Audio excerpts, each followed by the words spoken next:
Bonjour les amis, bienvenue dans cette nouvelle émission Faux Départ. Je suis ultra heureuse de commencer cette nouvelle aventure avec vous. Pourquoi cette émission? Eh bien tout simplement parce que j'ai mis mon nez dans la médicalisation des naissances en 2021 puisque j'ai eu la chance de vivre une nouvelle grossesse avec Evie Victory qui est dans mes bras et qui est née. Et j'ai accouché il y a 8 ans de ma première fille. Et j'ai pu effectivement faire une sacrée différence entre mes deux expériences. Et cette nouvelle émission Faux Départ va aller en profondeur. Elle s'adresse à vous, futurs parents, à vous, grands-parents, à toutes les personnes finalement, hommes ou femmes, peu importe l'âge, qui ont envie de comprendre finalement quels sont les dogmes aussi et extrêmement important, en quoi la civilisation va peut-être pas survivre à cette médicalisation, comme le dit très bien Michel Audin, que je remercie aussi via cette émission pour son très grand talent et son expérience. À plus de 90 ans, il a consacré sa vie à dénoncer effectivement ces médicalisations qui ont souvent entraîné des effets iatrogènes. J'en ai fait partie. Je fais partie de ces gens qui ont dit heureusement que j'étais à l'hôpital pour ma première fille parce que sinon on aurait pu avoir de graves problèmes. Et finalement, j'ai découvert en 2021 que les graves problèmes, eh bien, avaient été dus à des effets en cascade, le fameux effet toboggan dont on va parler dans cette émission, dû à la médicalisation de nos accouchements. Les hommes aussi, vous n'êtes pas en reste puisqu'on vous a appris l'impuissance dans les salles d'accouchement. Oui, maintenant, c'est normal que vous soyez là à côté de votre compagne pour ces naissances. Mais finalement, est-ce qu'on vous apprend à être le partenaire actif pendant ces moments-là ou est-ce qu'on vous apprend à être impuissant? Eh bien, ça a été aussi une découverte que nous avons faite avec Pascal sur toutes ces expériences-là. J'ai la grande chance aussi de vous présenter, pour ceux qui ne la connaissent pas encore, dans les 3 premiers épisodes, Julie Bonaparte, qui est notre marraine de l'émission, et sa fille aussi, Malika, qui viendra nous rejoindre, qui est psychothérapeute. Et voilà, cet accouchement que j'ai pu vivre à domicile, eh bien, je vous en parlerai en profondeur, comment je me suis préparée, quelles ont été les formations que j'ai faites. Vous allez découvrir aussi des personnes exceptionnelles, des experts, des sages-femmes, des personnes qui font des formations que vous pourrez faire à distance. Qu'est-ce que j'ai lu, comment j'ai pu me mettre en condition. Vous savez que j'aime bien contrôler, comprendre. Et je vous partagerai évidemment tous ces moments-là que j'ai parcourus à travers ces mois de grossesse et les découvertes dingues que nous avons faites. Bienvenue dans Faux Départ et j'espère que vous allez pouvoir récupérer votre force, votre pouvoir et votre puissance de parents, de mères, de pères et de famille. Alors bonne découverte et partagez en masse cette nouvelle vidéo parce qu'elle concerne vraiment tous les âges et toutes les générations. Bon visionnage.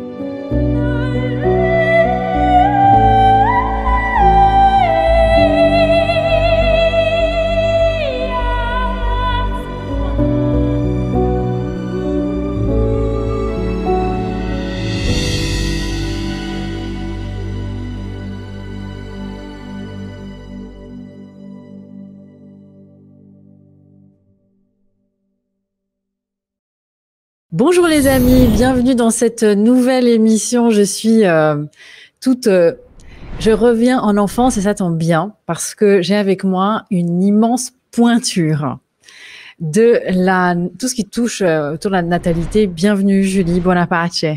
Ah, sono molto contenta. Je suis très heureuse d'être ici avec toi, Emma. Je prononce ton nom à l'italienne parce que je sais pas si ça arrive souvent, mais pour moi, Bonaparte, c'est tellement magnifique qu'on est obligé de le dire 25 fois quand on le découvre pour la première fois. Et je vais te laisser te présenter dans quelques secondes parce que tu le feras 1000 fois mieux que moi. En tout cas, je te remercie déjà pour ta confiance et cette nouvelle aventure qui nous attend, les amis, des contenus mais incroyables que Julie va nous permettre de faire. C'est un projet qui a pris vie depuis quelques semaines et il se trouve que des fois l'univers, enfin tout le temps, vous le savez, hein, vous connaissez ma philosophie de vie, fait bien les choses et a mis Julie sur mon chemin. Et je cherchais des intervenants pour pouvoir développer la suite de mes recherches. Vous savez à quel point c'est important pour moi de reculer par rapport au tableau et de voir l'image dans son ensemble. On a beaucoup parlé d'ingénierie sociale sur emmacruzy.com. On a beaucoup parlé de l'histoire, de la façon dont l'humain se représente. On est un tournant de la civilisation. Et alors là, on peut pas faire mieux que d'interviewer et d'avoir avec nous comme chroniqueuse Julie. Parce que Julie, toi, ça fait des années et des années que tu formes les professionnels et les parents dans tout ce qui touche la natalité. Et on va aujourd'hui parler de l'accouchement en temps de Covid, pas que, mais on va commencer par ça. Et il y a une chose qui m'a marquée, c'est que en réfléchissant à ces façons d'accoucher, et pas que en temps de Covid, parce qu'on va parler vraiment de beaucoup de choses tout au long de nos épisodes, c'est que j'ai l'impression qu'on a appris aux hommes l'impuissance et on a appris aux femmes la dépendance. Alors, on reviendra sur ces deux concepts clés. Et Julie, comment on peut parler de toi? Tu es qui, Julie Bonaparte? Et pour les rares personnes qui ne connaissent pas, parce que je pense pour beaucoup de gens, le nom résonne à quelque part. Ça fait tellement longtemps que tu es là. On peut commencer avec mon nom, parce qu'en italien, mon nom veut dire « bonne paix ». Et c'est un peu ce qui m'a emmenée dans le domaine de la périnatalité. C'est que j'ai exercé comme médiateur familial pour le ministère de la Justice et j'ai négocié des divorces pendant plusieurs années. Et c'est dans le fait de négocier des divorces que je me suis rendu compte à quel point la naissance d'un enfant était un moment crucial dans la vie d'un couple. Alors, quand je questionnais les parents qui venaient pour se divorcer, ils me disaient souvent, je leur demandais, mais quelle est l'origine des conflits qui ont mené à votre séparation? Puis on arrivait presque systématiquement sur la naissance d'un enfant. Et donc, dans cette pratique-là, je demandais aux parents, au père par exemple, qu'est-ce que ça a impliqué d'avoir un enfant? Pourquoi ça t'a séparé? Pourquoi ça a créé cette division dans votre famille? Le père souvent me disait qu'une fois que la mère avait enfanté, elle était moins disponible sexuellement aussi, elle était moins affectueuse, il ne se sentait pas comme au centre de l'univers du couple, mais plutôt un élément de plus. Et quand je parlais à la femme, je lui disais, qu'est-ce qui s'est passé, toi, pour que tu cibles que ce soit la naissance de l'enfant? Elle me disait souvent, tu sais, j'ai beaucoup de responsabilités, tu sais, je travaille à l'extérieur du foyer, je travaille dans le foyer, je m'occupe de l'éducation de l'enfant, des soins de l'enfant, je m'occupe souvent de la finance dans la maison, je m'occupe de beaucoup de choses. Et si j'ai pas la possibilité de partager ces responsabilités-là avec mon partenaire, ben aussi bien être seule. Parce que de toute façon, lui, c'est comme quelqu'un qui ajoute encore des choses à ma propre tâche. Donc, nous, les femmes, on a toute notre liste, puis le sexe, ça vient à la fin. Puis si on n'a pas biffé les choses sur le début de la liste, comme faire le repas, donner le bain à l'enfant, etc., ben quand on arrive à la fin de la liste, on est fatigué, ça ne nous tente plus. Puis c'est un peu la réalité que les femmes me disaient. Alors, c'est vraiment le domaine de la médiation familiale qui m'a intéressée à aider les couples. Puis quand je me suis questionnée sur, bon, qu'est-ce que je vais faire? Comment je vais aider les couples? Manifestement, ça se passait dans la période autour de la naissance. Donc, comment je vais faire? Et si j'avais dit aux gens, ben venez, on va faire de la thérapie, parce qu'à la base, j'ai une formation en travail social, en sciences sociales. Donc, si bon, venez, on va faire de la relation d'aide ensemble pour renforcer votre couple. Il m'aurait dit, mais pourquoi renforcer notre couple? On n'a pas de problème, nous autres, ça va bien. C'est pas avant, c'est après que ça commence à s'accentuer. Donc, tu sais, moi, je travaille beaucoup dans l'invisible. Je travaille avec les énergies qui sont plus subtiles. Et en 1988, je faisais un voyage d'1 an. J'étais partie avec mon partenaire. Et il m'est comme arrivé une vision. Je pensais être devenue enceinte dans ce voyage. Il m'est arrivé comme une vision de ce que moi, je voudrais savoir comme parent. Et j'ai vu Donc, j'étais prof de yoga, j'avais fini ma certification avec le centre Shivananda, j'avais vécu plusieurs mois dans un ashram et j'avais déjà des formations universitaires, tout ça. Et là, j'ai vu le modèle qui porte encore mon nom, là, la méthode Bonaparte. Et dans ce modèle-là, j'ai vu dans ma contemplation un peu plusieurs éléments que je pensais qui devaient être présents dans une préparation pour enfanter. Et je suis devenue enceinte au Népal, puis je suis revenue au Québec. Et là, je me suis inscrite au cours de préparation. Et tu vois, tu sais, toutes les entrevues que tu fais avec Sylvain Laforêt sur la déprogrammation, il n'y a pas un domaine, je pense, où on a été le plus programmé que la naissance. Dans la programmation qu'on a, c'est exactement ce que tu dis, hein, l'impuissance chez l'homme et chez la femme, l'espèce de notion d'observance. Hein. Il faut observer, on dépend des autres. Les autres savent mieux que nous. Et ça a été très, très fortement programmé. Ce qui a été programmé, c'est la peur. Tu sais. La peur. Tu vas enfanter, ça va faire mal, premièrement. C'est écrit dans la Bible, hein, tu enfanteras dans la douleur. C'est aussi écrit que c'est dangereux. Et c'est tout le monde embarqué dans ce scénario-là. Mais moi, quand je suis devenue enceinte dans ce grand voyage-là, tu sais, moi, je suis un esprit libre. Tu sais, j'ai toujours, tu sais, je fais de l'escalade, je fais du kite, des sports extrêmes, j'ai pas peur. Et quand j'ai vu ma contemplation, ce que j'ai vu, c'était moi qui enfantais là, au Maroc des tomates. Là, tu sais, mon père, il m'agaçait toujours avec ça, mais je savais que je savais enfanter. Quand je suis arrivée au Québec, ma sœur, qui est obstétricienne, elle m'a dit « Mais non, t'as rien compris, là. Un, c'est dangereux, tu pourrais faire mourir ton enfant, donc ça prend une échographie, donc ça prend des soins médicaux, donc ça prend tout ça. » Et, tu sais, moi, je me disais « Je vais transcender ça. » Mais je me suis rendu compte que plus tard, que ça faisait partie de la programmation.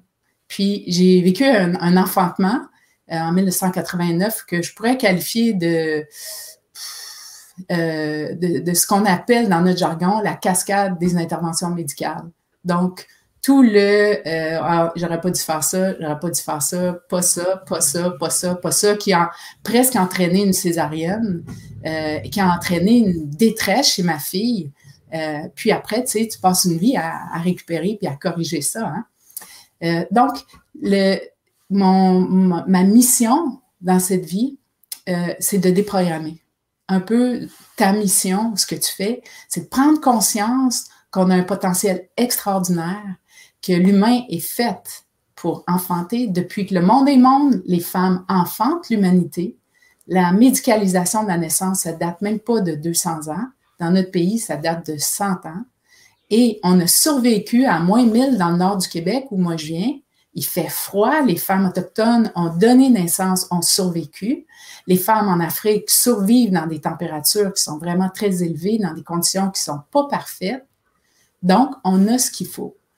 Fait qu'après avoir découvert par la naissance de ma fille, par la vision que j'ai eue, j'ai fait des travaux plus avancés au niveau de la maîtrise dans un laboratoire de recherche sur la douleur. Je me suis intéressée à la neurophysiologie de la douleur et surtout à toutes les approches non pharmacologiques, toutes les approches endogènes naturelles qu'on a dans notre corps pour se soulager. Les approches qui nous permettent d'enfanter dans le confort et la joie. Puis là, la déprogrammation a commencé à se faire. Et depuis ce temps-là, donc depuis plus de 30 ans, là, je déprogramme. Et maintenant, c'est ma fille qui prend la relève pour déprogrammer, parce que c'est vraiment ça. Les médecins, ils nous disent souvent, tu vois, je suis le premier auteur de la directive clinique de la Société des obstétriciens et gynécologues du Canada, donc sur le soulagement de la douleur. Donc, c'est moi qui ai dirigé l'équipe et on a relevé toute la littérature scientifique pour donner les directives cliniques, les façons de faire dans les maternités. Et quand nous, on a soumis la directive, tu sais, il y a plusieurs instances à la Société des obstétriciens, les médecins nous disaient « Mais comment ça se fait que nous, on n'est pas au courant de ce que vous dites? Comment ça se fait que nous, on ne sait pas que donner du Synto, de l'ocytocine synthétique, va affecter l'attachement, l'allaitement va affecter les autres hormones. Pourquoi nous, on ne sait pas ça? Puis moi, je leur ai dit, moi aussi, je me demande pourquoi vous ne le savez pas. Hein? Je ne trouve pas ça rassurant. Parce que vous nous dites, faites ce qu'on vous dit, puis vous me dites que vous ne savez pas la base qui est le système hormonal qui protège l'humanité depuis que le monde est monde. Ça m'inquiète. Ça m'inquiète vraiment beaucoup. Donc, c'est pour ça que depuis 30 ans, je reforme, je déprogramme et je reforme l'esprit critique chez les soignants, chez les parents, surtout chez les parents pour qu'ils développent leur pouvoir, puis chez les professionnels pour qu'ils redonnent, pour qu'ils laissent les gens faire des consentements libres et éclairés. Bien, alors maintenant, ceci étant posé, les amis, vous comprenez l'ampleur du chantier et vous comprenez en quoi c'est exaltant, parce que vous êtes très nombreux à nous écouter du Québec aussi. Moi, j'adore faire des contenus. Des fois, maintenant, tu vois, Julie, à force d'échanger avec des Québécois, des fois, je réfléchis avec votre accent. J'adore. Ou comme on lit aussi, tu parlais de Sylvain, des fois son livre avec l'accent. Mais c'est exaltant parce que toutes les générations sont concernées par ces contenus à venir. Pourquoi? Parce que il y a des centaines de milliers de naissances en France par année. Au Québec, je ne connais pas les chiffres. Dans le monde, toutes les secondes, des femmes et des hommes assistent à des naissances, et c'est vrai que c'est ce qui est à la base de notre civilisation, ces rituels, et comme tu le dis justement, ces programmations, parce que tu sais aussi que l'histoire et la façon de vivre de certaines tribus et de certains peuples sont aussi dans ce qui me plaît et ce qu'on échange avec Philippe Bobolin, puisqu'il est aussi anthropologue. Et puis, on découvre aussi que pour certaines civilisations, eh bien, c'est pas du tout perçu et vécu comme nous, on le vit. Avec notre mentalité et notre programmation. Alors, tu parles dans une de tes formations, vous avez d'ailleurs, les amis, j'en parlerai en fin de vidéo, mais vous pouvez tout de suite, si vous voulez aller voir les liens de cette vidéo, vous avez des formations pour professionnels, donc médecins, sages-femmes, etc., tout en ligne maintenant, qui sont mises sur pied par Julie et sa fille, donc qui est docteur en psychologie, c'est ça, hein? Oui. Et puis aussi des préparations pour les parents. Et ce qui m'a beaucoup plu dans ton approche, je lis dans la préparation aux parents, tu parles aussi beaucoup d'études que tu relèves de cette plateforme Cochrane qui regroupe en fait ces études-là, et tu expliques, comme tu me disais la dernière fois aussi, comment comprendre les données, parce que on le voit même maintenant avec ce temps de crise, c'est qu'on sort des chiffres et personne en fait finalement n'a l'esprit aiguisé sur ces chiffres pour comprendre et mettre en perspective aussi des chiffres et par rapport à l'histoire, parce que en fait, on commence cette première vidéo. Moi, je suis dans mon 8e mois de grossesse, donc ça tombe bien parce que je teste tout ça. Et donc ma 2e grossesse, et je suis aussi passée par tout ce que nous allons évoquer dans le cas de mon premier accouchement. Et vous en découvrirez plus, les amis, au fur et à mesure des aventures. Et puis, en fait, on se dit, mais on ne nous enseigne pas ça à l'école non plus. Tiens, on ne nous enseigne pas à l'école l'histoire, pourquoi il y avait tant de femmes qui mouraient en couche, pourquoi autant de bébés mouraient. Et puis maintenant, on nous sort des chiffres. Alors ça va être ta partie, Julie, dans les prochains mots qu'on va évoquer. Mais les amis, je pense que pour les personnes qui ont eu leurs enfants il y a très longtemps, ça va probablement résonner en vous. Moi, j'ai déjà pu échanger aussi avec des personnes dans mon entourage et certaines pleurent en repensant à leur accouchement. Julie, je ne sais pas si tu as aussi noté ça dans ton entourage. Dès que les gens commencent à envisager une autre perception de la réalité de ce qu'ils ont vécu. Moi, ça a été mon cas. Tu parlais des effets en cascade ou de l'induction des problèmes lors de l'accouchement, des effets iatrogènes. Est-ce que toi, tu as juste déjà noté ça aussi dans ton entourage, que les gens, ça les soulage de dire « Ah, mais en fait, j'étais pas fou. Il me semblait bien qu'il y avait quelque chose qui tournait pas rond. » En fait, le phénomène, il se produit à 2 niveaux. Le premier niveau, c'est au niveau des femmes qui enfantent elles-mêmes. Et donc, justement, ce matin, je parlais avec quelqu'un, puis elle me disait, moi, j'ai toujours des doutes. Hein? Ce qui me vient en tête, c'est je doute de tout ce que les gens me disent tout le temps. C'est un peu fatigant. Comment je fais pour trouver la vérité? Mais la vérité, elle est en soi. Hein? Ça c'est le grand secret que personne nous a enseigné. Que la vérité vient de l'intérieur. Puis comment tu fais pour sentir cette vérité-là? Tu la sens dans ton corps. Le corps ne trahit pas. Le mental, notre tête nous ment. Mais nous, on a été tellement programmés à l'école à éloigner ça. Tu sais, tu te fais mal, arrête de pleurer, t'as pas mal. Ben, il me semble que j'ai mal, il me semble que ça fait mal. Il me semble que, tu sais, si tu peux me valider dans ma peine, ça m'aiderait. Mais là, tu me dis, j'ai pas mal, mais il me semble que ça fait mal. Donc, ça crée une incohérence dans notre tête. Hein, puis, on a beaucoup d'incohérences comme ça qui nous éloignent de notre être, de qui nous sommes. Donc, moi, ce que j'enseigne aux gens, c'est reviens à l'intérieur. Quand tu te trouves avec quelqu'un que tu aimes, tu le sens où? Ah, je sens que c'est chaud ici dans mon cœur, ça fait ouh. Ça, OK, ça, c'est ton signe à toi qui dit que c'est quelque chose de bien pour toi. Quand tu te retrouves avec quelqu'un, ça va pas, ta belle-mère, je sais pas quoi, ton voisin, que ça va pas. C'est où est-ce que tu sens ça? Tu le sens dans ton ventre, tu sens tes tripes qui se serrent. Chacun, on a notre propre signal. Hein? Donc, on va revenir là-dessus. Tu reviens sur ton signal. Les femmes, quand elles enfantent, et on n'est pas folle, hein? On est loin d'être folle. On est dans notre pleine puissance.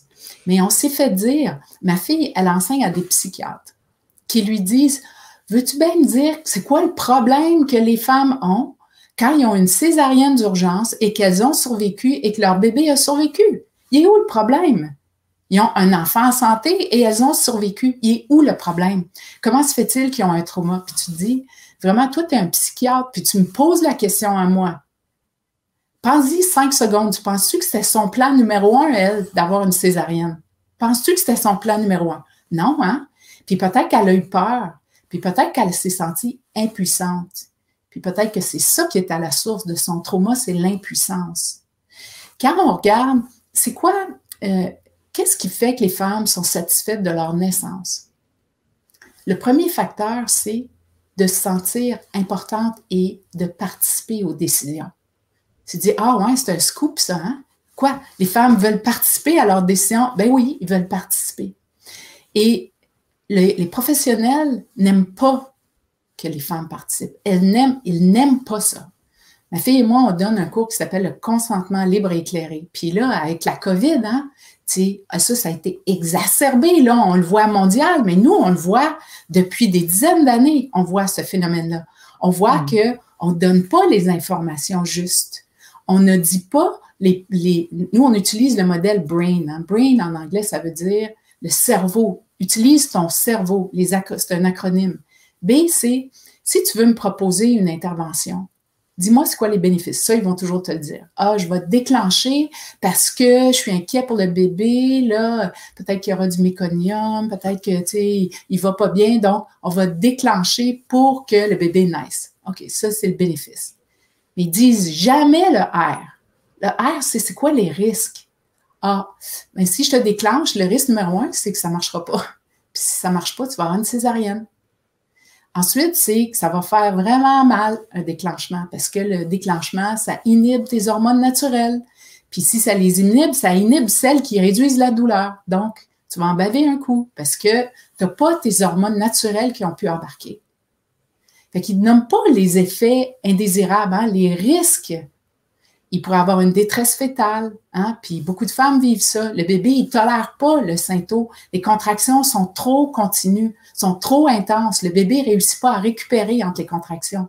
Donc, ce que ça fait, c'est qu'il y a une détresse fœtale, ce qui va entraîner une césarienne. Alors, Julie, je fais une précision pour les personnes qui sont un peu quittées tout cet univers et qui ne savent pas ce qu'est le Synto. Et c'est vrai qu'on l'entend beaucoup dans tous ces discours aussi d'effets iatrogènes ou de protocoles, ou voilà, dès que les personnes s'intéressent un petit peu à ce qu'on leur fait. Tu parlais de consentement libre et éclairé, mais je rappelle aussi que vous êtes très nombreuses, les femmes, aussi à subir des interventions. Et on vous le dit même pas. Hein. Moi, j'ai découvert il y a quelques semaines que j'avais une épisiotomie pour mon premier accouchement. Je savais même pas. On m'a rien dit. Donc, bon, ça va même beaucoup plus loin. Mais le syntose, c'est cette hormone de synthèse, l'ocytocine de synthèse.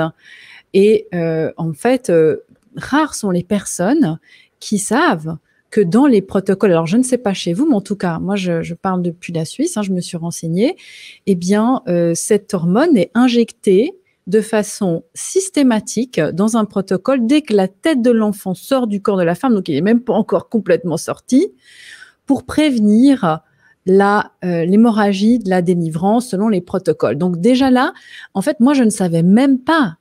Et combien de femmes reçoivent ces injections-là? Alors, on peut se dire, oui, alors c'est pas grave. C'est vrai qu'on va revenir sur toutes ces choses-là, Julie, parce que vous comprenez, les amis, pourquoi on va pas se contenter d'une seule capsule, parce que là, c'est un champ ouvert sur ces conceptions-là. Il faut vraiment que vous compreniez que Julie et moi, on va vraiment vous aider à prendre du recul, parce qu'on parle de programmation, là.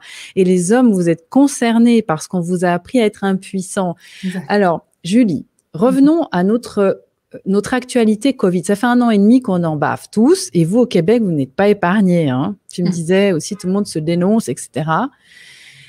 Comment toi, tu perçois déjà maintenant, après 1 an et demi, ce qui s'est passé? Est-ce que tu as envie de peut-être nous dire qu'est-ce qui s'est passé déjà dans les salles d'accouchement, ou qu'est-ce que tu as envie de partager là avec cette actualité? Peut-être que je répondrai à ta dernière question, parce que il t'a mentionné quand les gens prennent conscience que ce qu'ils ont vécu n'était pas juste, ça crée des émotions fortes.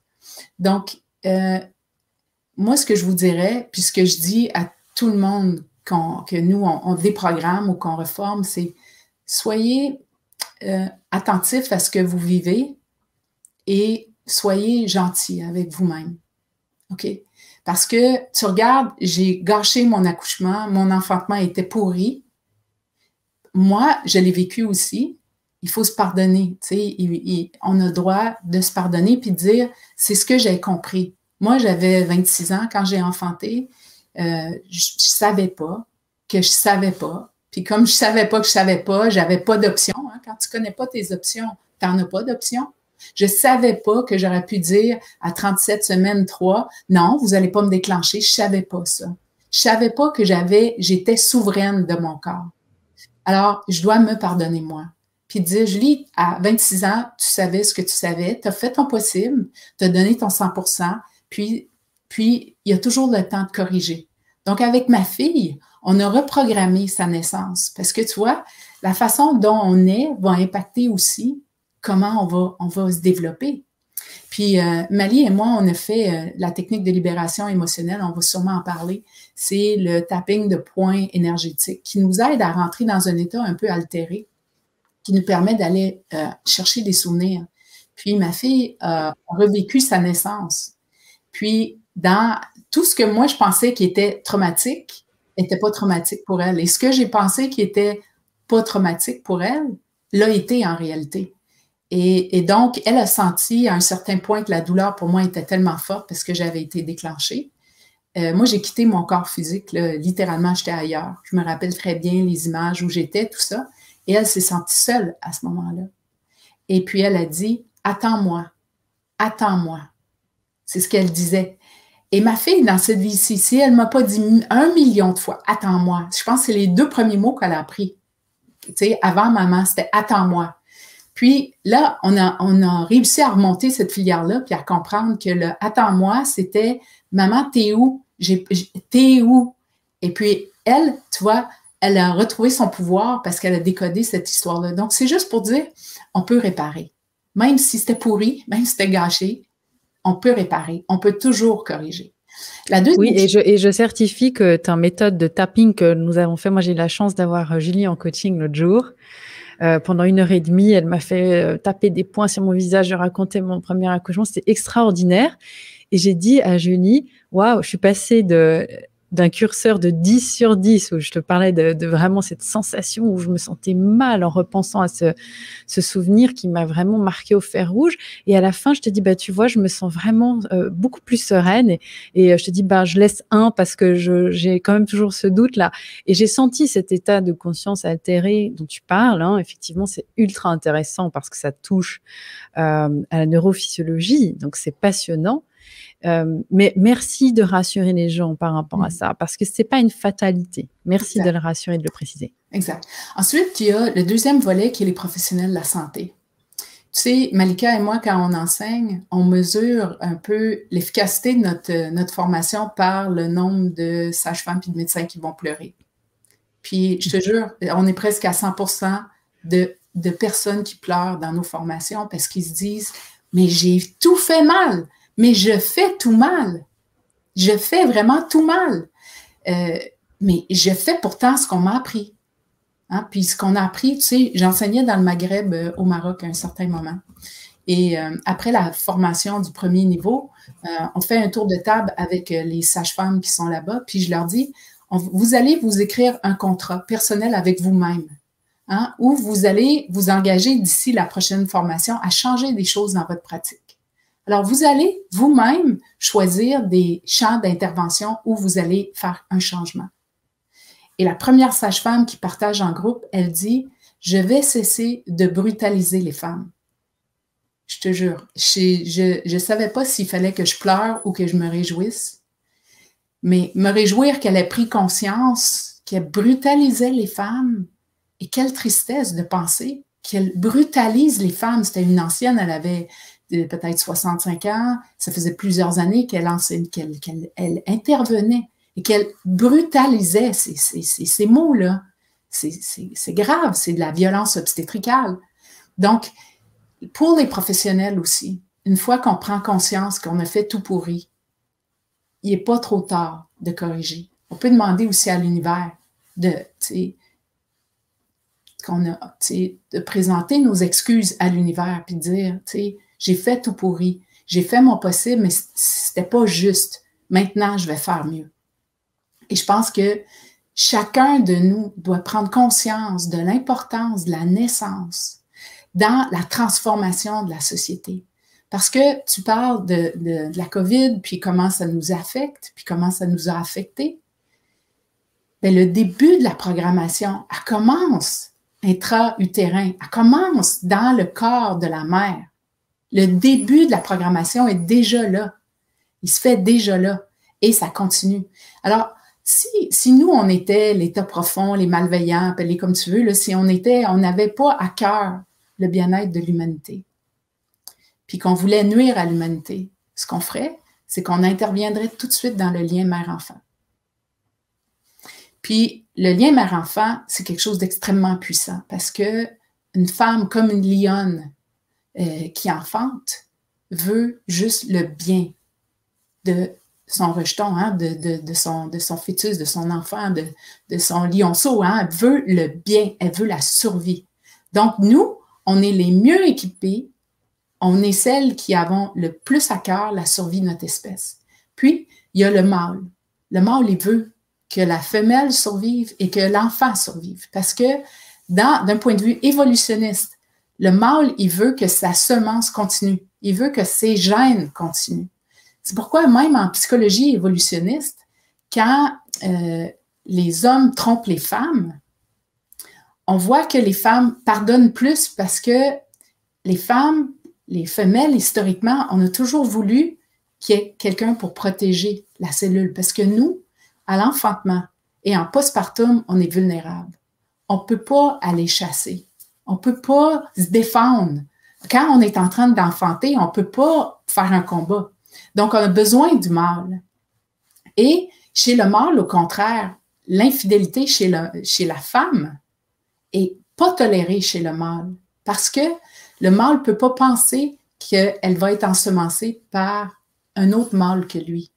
C'est toute la question évolutionniste. Hein? Dans la psychologie évolutionniste, on documente ça, puis on comprend, même chez nous, les femmes, aujourd'hui, nos comportements. Et c'est pour ça que quand tu dis, les professionnels ont programmé les hommes pour qu'ils soient impuissants. Et nous, il faut déprogrammer nos partenaires, les déprogrammer. Puis moi, je leur dis, tu fais sortir le Cro-Magnon en toi. C'est le Cro-Magnon que je veux voir. Je veux pas voir le gentil. Je veux pas voir le gentil qui va dire, ah, ben écoute, c'est le docteur a dit ça, la sage-femme a... Non, c'est tu mords. Moi, je dis aux hommes, regarde, tu vois le ciseau sortir pour l'épisio, tu sautes dans les jambes de celui qui tient le ciseau, tu m'entends?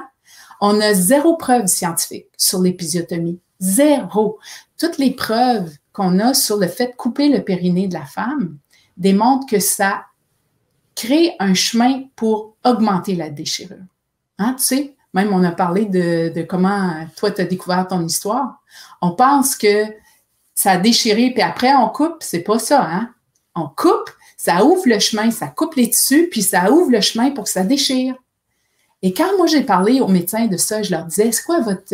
Parce que dans les années 50, 60, oublie ça, là, il y avait 0 femme qui accouchait, qui enfantait sans épisiotomie. 100% d'épisiotomie. Encore aujourd'hui, dans le Maghreb, toutes les femmes qui enfantent pour la première fois ont une épisiotomie.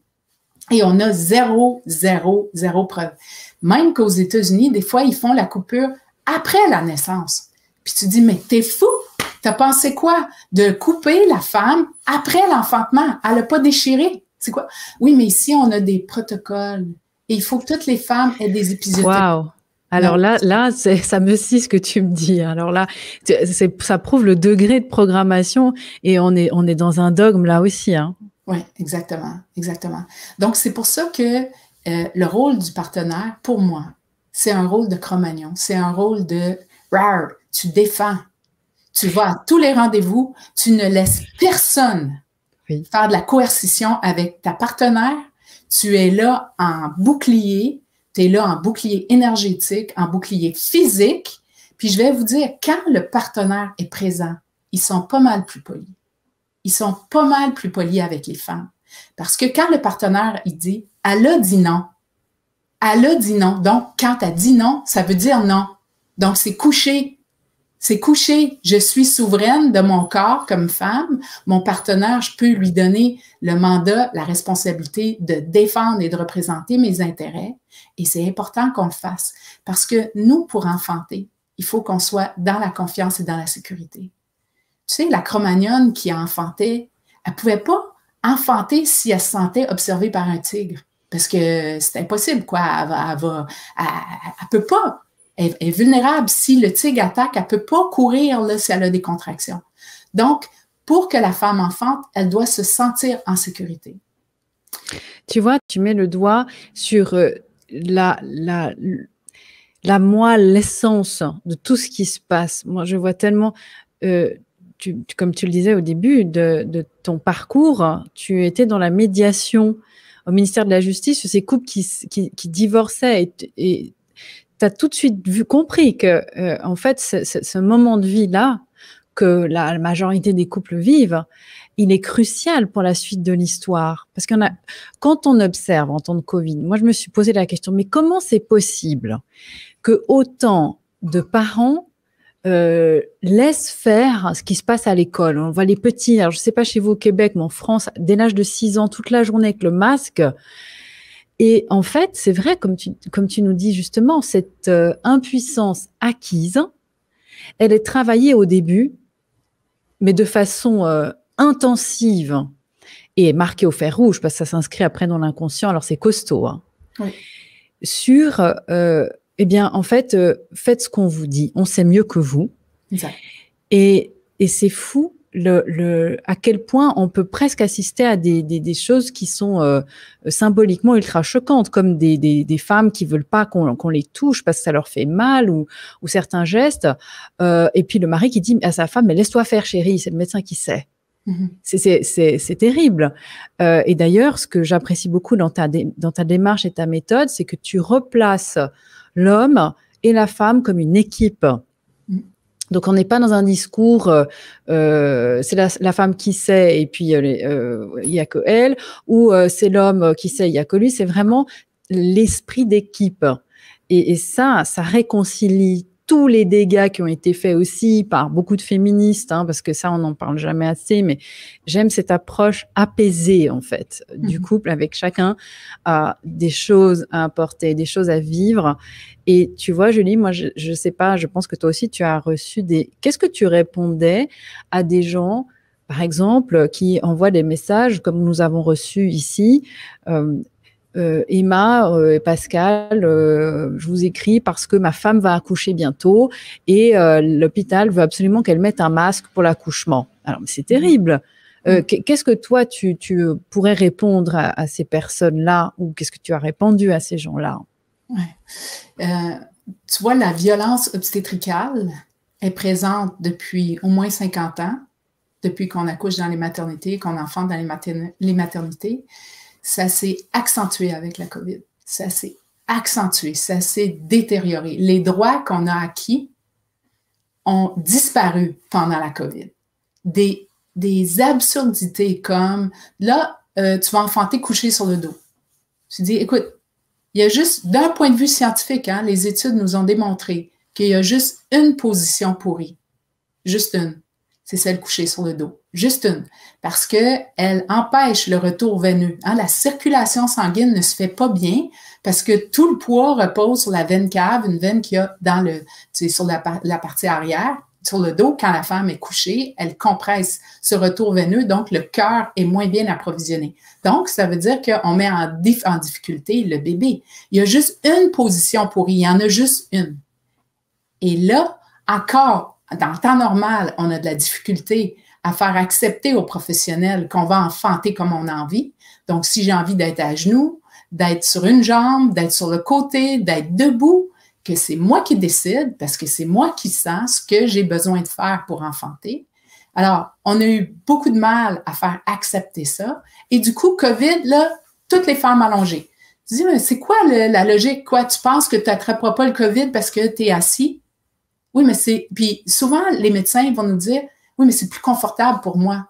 Mais j'en ai rien à cirer de ton confort. En ce moment, c'est moi qui enfante. Donc, toi, tu t'ajustes, toi, tu t'adaptes, toi, tu vas te tourner. Mais en période de COVID, même dans les maternités où on avait acquis que les femmes pouvaient enfanter dans la position de leur choix, on les oblige à s'allonger sur le dos. Donc, pour moi, c'est encore une guerre de pouvoir. C'est encore une façon de dire coucher, coucher. C'est moi qui décide. Et moi, j'ai décidé que tu vas être couché. C'est tout. Tu la fermes et tu mets ton masque. 100% des preuves scientifiques nous démontrent que le port du masque a plus d'effets délétères, plus d'effets négatifs que d'effets positifs.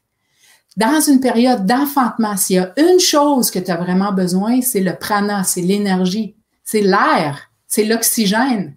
Et on te prive de l'oxygène et on te muselle en plus. Donc pour la femme et pour le bébé, on est d'accord, pour les deux. Absolument, absolument. C'est totalement inacceptable. Jamais dans 100 ans que j'accepterais ça. Jamais. Avec toutes des lettres majuscules. Alors, je leur dirais, t'as peur pour qui, là? Pour toi ou pour moi? Si t'as peur pour toi, mets ton blouson, ton plastique, ton masque, mets tout ce que tu veux, des gants, viens habiller en habit d'astronaute, fais ce que tu veux. Mais moi, je vais enfanter en femme libre. Et il n'est pas question que je m'étende et il n'est pas question que je mette un masque. Point final non négociable. Moi, ça serait comme ça. Et moi, je voudrais que mon partenaire me défende là-dedans. Mais tu sais, là, on commence sur comment on va manifester. Il y a 12 000 affaires qu'il faut négocier comme ça. Il y en a 12 000 dans une naissance à l'hôpital. Fait qu'il y a, non, tu ne vas pas me déclencher. Non, tu ne vas pas m'examiner à toutes les heures. Non, tu ne vas pas mettre un monitoring fœtal. Non, je ne vais pas m'allonger sur le dos. Tu sais, il y en a beaucoup, beaucoup, beaucoup, beaucoup, beaucoup. Fait que là, on rajoute sur la liste, non, je ne vais pas mettre un masque, puis non, je ne vais pas enfanter sur le dos. Fait que ça devient extrêmement difficile à gérer parce que nous, quand on enfante, il faut être en état d'ouverture. Il faut laisser aller. Il faut être en confiance.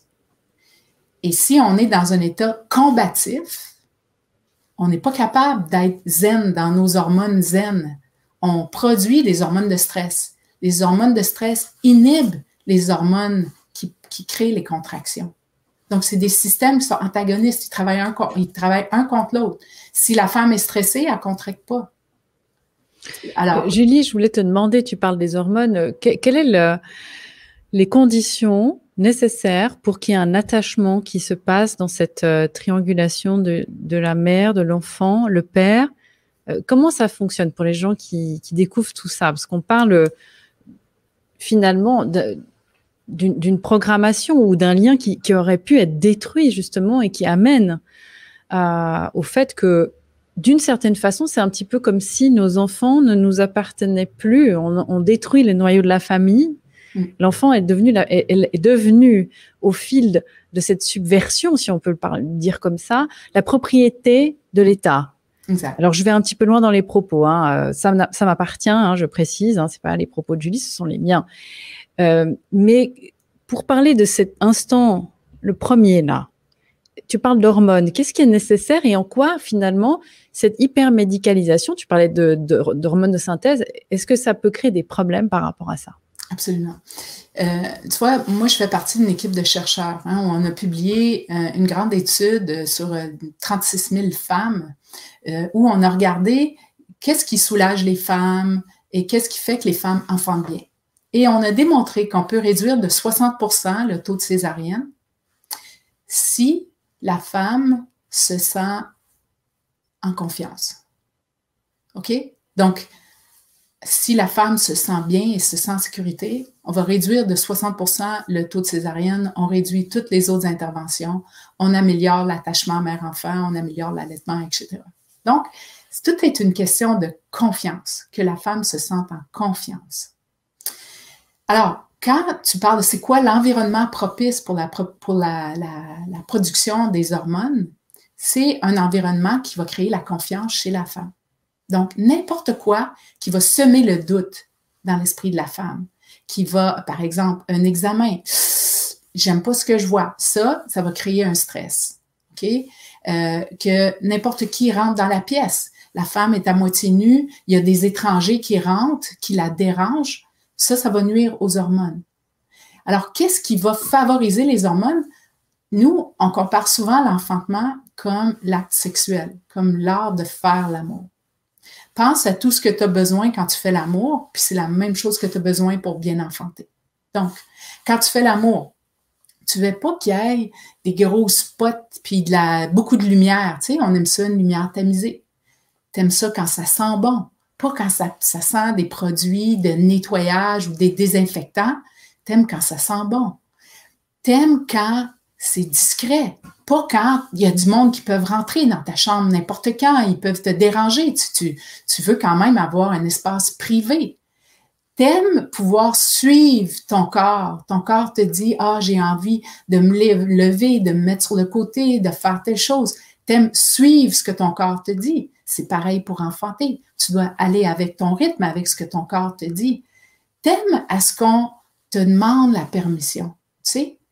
Est-ce que tu es à l'aise que je fasse ça avec toi? Quand on fait l'amour, tu sais, on n'aime pas qu'il faut se taire. Tu sais, au Maroc, quand je travaille avec les sages-femmes ou en Algérie, puis je leur dis, et les femmes, ils vous consultent, pourquoi exactement? Écoute, la quantité de femmes qui souffrent de vaginisme, tu sais, c'est le vagin là, qui ne s'ouvre pas. Mais il y en a plein. Est-ce que ça se peut qu'en Algérie, les femmes aient toutes des vagins trop serrés? Mais non. Le vagin parle. Tu es en train de te dire, hey, je ne suis pas d'accord, je proteste. Pourquoi? Parce que les femmes n'ont pas le droit de décider quand, ils n'ont pas le droit de décider souvent avec qui, ils n'ont pas le droit de décider quelle position, ils n'ont pas le droit de dire ce qu'elles aiment ou ce qu'elles n'aiment pas. Fait que le vagin, il fait, moi, ça ne m'intéresse pas, je débarque. Et je me ferme, je verrouille. Donc, tu ne pourras pas pénétrer, tu ne pourras même pas rentrer parce que je suis en grève, quoi. Alors, c'est pour ça que pour enfanter, c'est la même chose. Le col va s'ouvrir quand on se sent en sécurité, quand on sent qu'on est respecté, qu'on est aimé. Mais tu sais, que n'importe qui rentre dans la chambre puis mette ses doigts dans ton vagin, tu fais comme, ouais, je me sens un peu... Puis le mâle, tu sais, à quelque part, le mâle, il fait comme... Il devrait réagir en disant, non, là, tu sais, j'aime pas tant ça, là. C'est correct. C'est correct. Parce que on a besoin de l'énergie mâle, qui est l'énergie combative, plus la testostérone. Et nous, l'énergie d'ouverture, qui est l'ocytocine, l'amour, le don de soi, le lâcher prise, tu vois. Alors, pour te dire, les hormones en milieu hospitalier, il faut être très, très brave pour réussir à les produire. Il faut savoir comment protéger cet environnement-là. C'est faisable, mais c'est extrêmement pas facile. D'où l'importance maintenant, ce qu'on voit, on voit les mouvements d'enfantement ailleurs qu'à l'hôpital qui refont surface. Puis la première chose que j'ai envie de dire là-dessus, enfanter à la maison est plus sécuritaire qu'enfanter à l'hôpital. On a les preuves scientifiques de ça. Pourquoi? Parce qu'il y a tellement de gestes qui se passent à l'hôpital qui sont nuisibles que les femmes, depuis que le monde est monde, ont toujours enfanté dans leur milieu. Donc, c'est pour ça que, en réaction à la COVID, ce qu'on voit maintenant, c'est des femmes qui enfantent à la maison, soit avec un professionnel comme une sage-femme qui fait du domicile ou qui enfantent seule. Alors, c'est vrai que ça fera l'objet d'un épisode à part entière parce qu'il y a beaucoup de choses à dire. Je pense qu'il y a des gens qui ont dû tomber de leur chaise parce que, pareil, ça fait partie des croyances qu'on a tous, hein, en fait, il faut être fou pour ne pas profiter du progrès. Je reprends des mots que j'ai entendus, hein. On n'est plus des animaux ou que grâce aux hôpitaux, il y a moins de morts, par exemple, il y a moins de bébés qui meurent, il y a moins de mamans qui meurent. Est-ce que tu peux juste préciser le fait ou confirmer le fait que toi, tu as justement toutes ces études et que tu nous les présenteras ou tu nous en parleras? Absolument.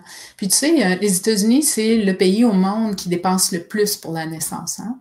C'est eux autres qui investissent le plus dans la naissance. Et quand on regarde le niveau de sécurité, il devrait être le pays où il y a le moins de mortalité maternelle et de moins de mortalité infantile. Ils sont, je ne sais pas, classés au 20e rang, 30e rang, ils sont loin derrière. Puis quand on regarde les pays qui performent le plus, ce ne sont pas les pays qui médicalisent les naissances. Donc, il faut revoir, tu sais, la programmation, elle sert à qui? Puis moi, je suis entièrement de ton avis tout à l'heure quand tu disais, dans un système où la relation parent-enfant est très forte, nous, on monte au front pour nos enfants, on les protège, on est prêt à donner notre vie pour nos enfants, on ne tolérerait pas qu'ils soient dans des écoles où ils doivent porter le masque toute la journée, apprendre la soumission, se coucher et dire oui à l'autorité. On ne devrait pas faire ça. Mais si nous, pendant notre grossesse, on s'est fait dire, toi, tu connais rien là-dedans. Je vais te dire quoi manger, je vais te dire quoi faire, quand pas le faire, comment, je vais te dire comment enfanter, je vais te dire quand pousser, parce que toi, tu ne sauras pas hein, comment pousser, puis quand pousser. On pourra faire un épisode sur la poussée à elle toute seule, qui n'est pas une poussée, mais tu sais, qui est comme quelque chose on pense qu'il faut dire à la femme quoi faire. Comme si, tu vois, moi, quand je fais des congrès d'obstétriciens, je leur dis, OK, on va faire quelque chose. Là, vous allez faire votre selle devant tout le monde, hein, parce que c'est ça que vous demandez aux femmes, d'enfanter devant tout le monde. On va vous mettre sur une table, qui n'est pas physiologique, essaye de faire une selle sur ta table, hein, c'est impossible. Et on va vous dire quand. Ouais, mais j'ai pas envie de faire une selle. C'est pas grave, je vais t'expliquer comment. Je vais te dire quand inspirer, puis quand pousser. Y a-tu quelqu'un qui est capable de faire ça en public, puis se faire diriger? Puis que tu sois pas dans l'intimité. C'est impossible. Ben, c'est ça qu'on demande aux femmes. Puis quand elles réussissent pas à le faire, on leur dit, c'est de valeur, hein, t'es mal faite. Donc, on peut traiter ça. Tu sais, on va te donner des antidépresseurs parce que tu vas pas bien en postpartum, parce que tu trouves que ça a été un peu gâché, ton expérience. Fait que c'est un peu notre réalité. Mais la bonne nouvelle dans tout ça, c'est qu'on peut se déprogrammer. Puis on peut se déprogrammer. Puis mon travail à moi, puis je pense que c'est ce que tu fais aussi, c'est d'enseigner aux gens qu'il y a une façon de reconnecter avec le wild, hein, avec le sauvage en nous, qui n'est pas sauvage, là, qui est le naturel, on va dire, avec notre vraie essence. Puis la clé numéro 1, c'est on s'écoute. On n'écoute pas notre mental, notre tête, mais on écoute en dedans qu'est-ce que ça dit. Puis comme des fois, il y a des femmes, là, il y a la vaccination hein, pour le traitement. Les femmes, ils m'appellent puis ils me disent, toi, t'en penses quoi? Puis moi, je leur dis, toi, t'en penses quoi? Toi, tu sens quoi? Je sais pas, je suis pas confortable. Ben, bravo. Suis ton instinct. Suis ton intuition. Si tu penses que c'est pas une bonne idée, Moi aussi, je pense que c'est pas une bonne idée. Tu sais, moi, je peux te valider là-dedans. Mais d'abord, suis ce qu'on te dit, pas ce qu'ils disent à la radio, hein. Nous, de la propagande dans la radio, là, c'est fou, là. On reçoit ça, là, en boucle. Ça continue en boucle. Puis là, ça va être le troisième, puis après, tu sais, le prochain, puis ça finit plus. Donc, c'est trop... C'est vrai, merci de mettre le doigt là-dessus. C'est le principe de précaution qui vaut en médecine est devenu un gros mot en 2021. C'est réservé aux fous, mais on voit l'inversion des valeurs, ça fait partie de la subversion. Julie, on arrive à la fin de notre premier épisode, mais j'aimerais te demander une chose. Tu parles de bonnes nouvelles, merci d'anticiper. Tu sais instinctivement qu'on finit toujours par quelque chose de positif quand même, histoire que tout le monde n'ait pas envie de se jeter d'un pont à la fin. Parce que quand on réalise qu'on a peut-être été trompé, c'est vrai que c'est très dur. Et puis, merci d'avoir effectivement confirmé que rien n'est irréversible. Et j'aimerais te demander, qu'est-ce que tu conseilles aux gens qui ont envie déjà de faire un premier pas? Ils vont forcément se demander, mais par quoi on commence si on a envie de découvrir, de comprendre?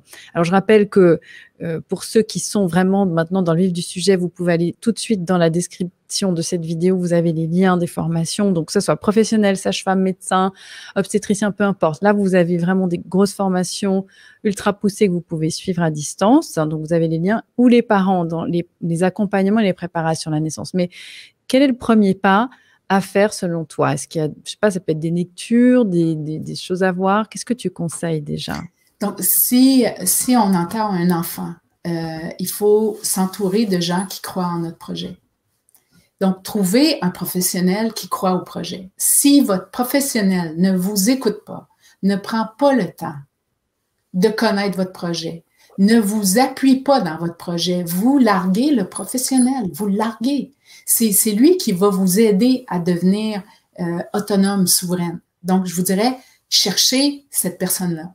Il existe dans plusieurs pays des systèmes alternatifs, ils sont difficiles à trouver parfois, mais il faut trouver des personnes qui vont nous soutenir dans notre projet. Je dirais, là, la base, c'est ça. Parce que la programmation, elle se fait de manière continue à chaque fois qu'on va voir le professionnel. Donc là, si vous voulez faire autrement, si vous ne voulez pas déclencher votre travail puis que vous êtes avec un obstétricien, vous êtes avec une pente montante comme ça. Vous allez toujours être obligé de faire face et ils vont vous faire peur, c'est clair. La stratégie de la peur, là, règne. Hein? Donc, il faut trouver sa tribu, un clan, des gens qui comprennent la réalité ou qui ont envie de comprendre la réalité comme vous le souhaitez.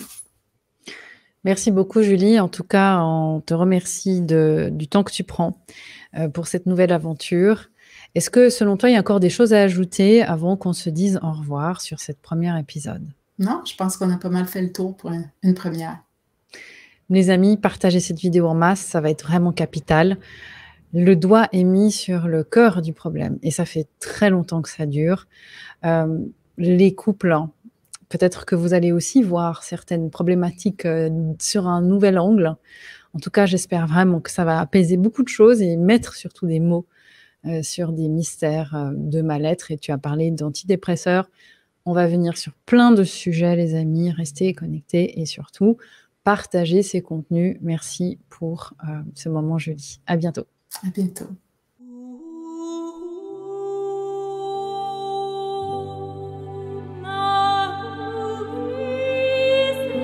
Thank you.